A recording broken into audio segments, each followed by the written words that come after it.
앵커 유럽 지역에는 올해 들어 두 번째 폭풍이 몰아쳤습니다. 최대 시속 140km의 강풍이 불면서 사상자가 속출하, 고철도와 항공 운항이 중단되는 등 피해가 잇따랐습니다. 베를린 이민우 특파원의 보도입니다. 리포트 거대한 컨테이너 더미가 강풍을 이기지 못하고 속절없이 무너져 내립니다. 건물 지붕도 최대 시속 140km의 바람을 도저히 견뎌내지 못합니다. 도로 위를 달리던 화물차들은 강풍에 힘없이 뒤집혔습니다. 강력한 폭풍 프레데릭의 뿌리째 뽑힌 나무는 주차된 차 위를 그대로 덮쳤습니다. 엄청난 강풍의 피해가 우려되면서 독일과 네덜란드 전역의 열차 운행도 중단됐습니다. 이콜쇼대 열차 승객 프랑스 파리로 돌아가야 하는데 열차가 없네요. 택시를 부를 수도 없고 계속 기다리고 있습니다. 독일에서는 캠핑 중이던 50대 남성이 강풍에 쓰러진 나무에 깔려 숨지는 등 6명이 숨지고 수십여 명이 다쳤습니다. 네덜란드와 벨기에, 이탈리아에서도 사망자가 나오는 등 유럽을 강타한 폭풍으로 지금까지 최소 10명이 숨진 것으로 집계되고 있습니다.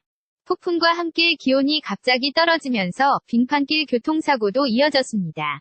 또 네덜란드 암스테르담 공항의 항공기 운항이 전면 중단되는 등 유럽 곳곳에서 항공 운항 취소 사태도 잇따랐습니다.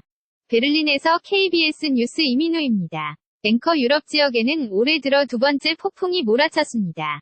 최대 시속 140km의 강풍이 불면서 사상자가 속출하, 고철도와 항공 운항이 중단되는 등 피해가 잇따랐습니다. 베를린 이민우 특파원의 보도입니다.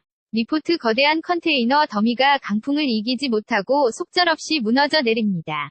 건물 지붕도 최대 시속 140km의 바람을 도저히 견뎌내지 못합니다.